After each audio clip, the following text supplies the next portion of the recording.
Hola, mi nombre es Reinaldo Vargas, soy estudiante de cuarto año de Medicina de la Universidad Nacional Experimental Rómulo Gallegos. El día de hoy vamos a hablar acerca del shock séptico e hipovolémico.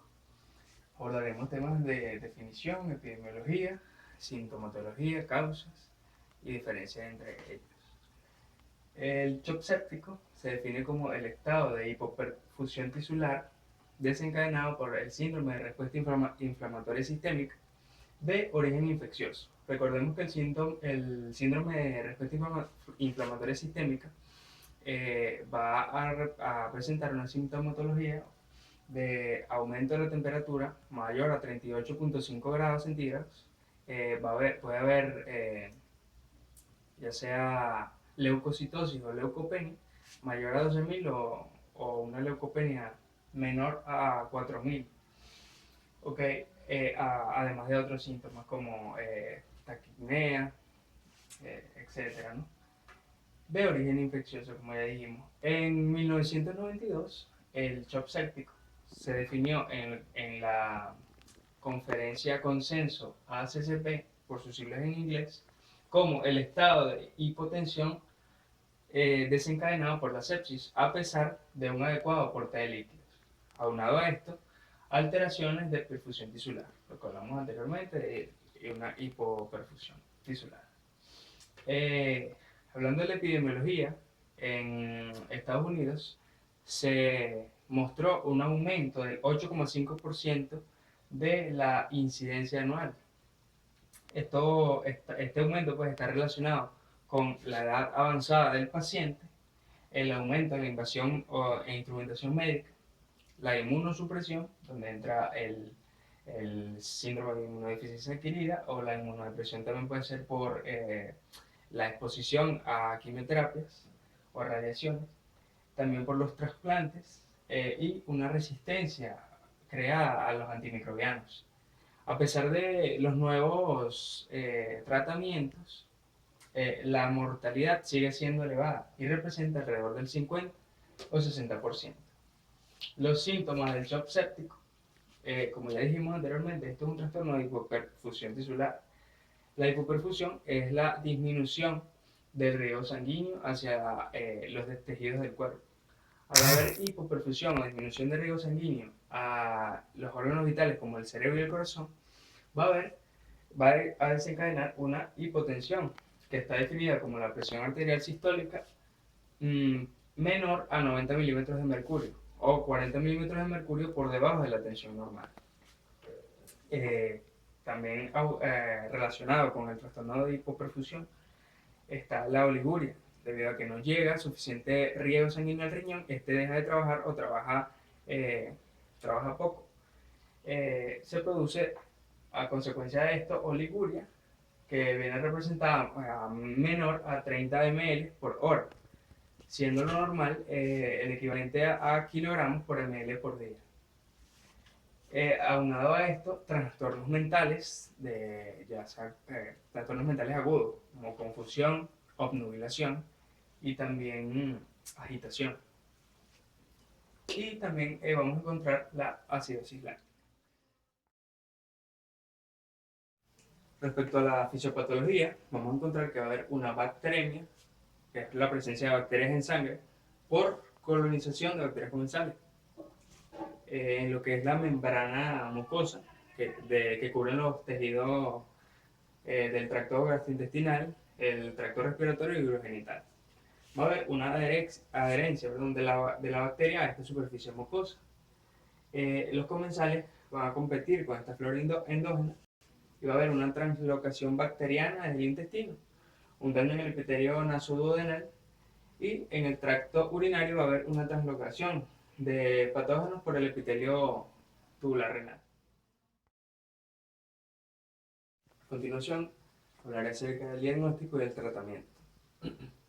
Para el diagnóstico es necesario ordenar diferentes tipos de análisis, ¿no?, para tratar de identificar la infección de base. Dichos análisis o pruebas pueden ser sanguíneas para identificar la presencia de infección a través de una hematología completa. También para identificar problemas en la coagulación a través de exámenes básicos de coagulación, como son el PT y PTT. También se indica un panel metabólico completo para la evaluación de los electrolitos. La prueba puede ser de orina, dependiendo del síntoma del paciente, ¿no? Esto es para descartar que el foco de infección sea a nivel urinario. Se realizan pruebas de esputos, pruebas imaginológicas, como rayos X para evaluar el pulmón, tomografía computarizada para apéndices y páncreas, ecografía, vesículos y ovarios y resonancias magnéticas para los tejidos blandos.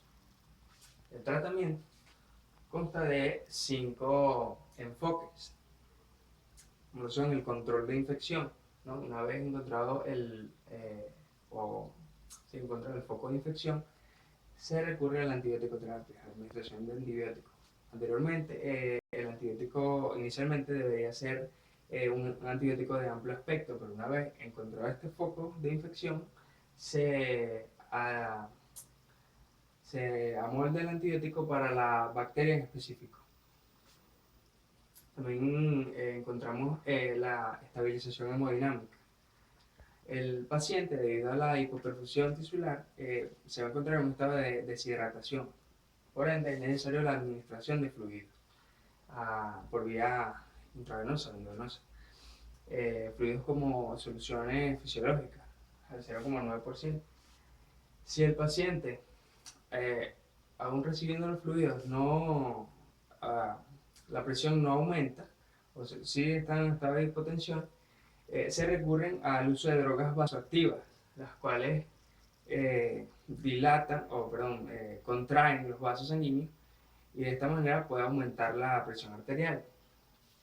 También se va a tratar la disfunción orgánica como tal. Esto dependiendo del órgano más afectado. Si el paciente tiene problemas a nivel renal, se recurre a la diálisis y también puede estar conectado a un ventilador mecánico. También se evalúa o se trata la modulación de la respuesta sistémica y el tratamiento de la disfunción hormonal. Hablaré acerca del diagnóstico y el tratamiento. Para el diagnóstico es necesario ordenar diferentes tipos de análisis, ¿no? Para tratar de identificar la infección de base. Dichos análisis o pruebas pueden ser sanguíneas para identificar la presencia de infección a través de una hematología completa. También para identificar problemas en la coagulación a través de exámenes básicos de coagulación, como son el PT y PTT. También se indica un panel metabólico completo para la evaluación de los electrolitos. La prueba puede ser de orina, dependiendo del síntoma del paciente, ¿no? Esto es para descartar que el foco de infección sea a nivel urinario. Se realizan pruebas de esputos, pruebas imaginológicas, como rayos X para evaluar el pulmón, tomografía computarizada para apéndices y páncreas, ecografía, vesículos y ovarios y resonancias magnéticas para los tejidos blandos. El tratamiento consta de 5 enfoques, como son el control de infección, ¿no? Una vez encontrado o se encuentra el foco de infección, se recurre a la antibiótico terapia, a la administración de antibióticos. Anteriormente, el antibiótico inicialmente debería ser un antibiótico de amplio espectro, pero una vez encontrado este foco de infección, se, a- se amolda el antibiótico para la bacteria en específico. También encontramos la estabilización hemodinámica. El paciente, debido a la hipoperfusión tisular, se va a encontrar en un estado de deshidratación. Por ende, es necesario la administración de fluidos por vía intravenosa o endovenosa. Fluidos como soluciones fisiológicas, al 0,9%.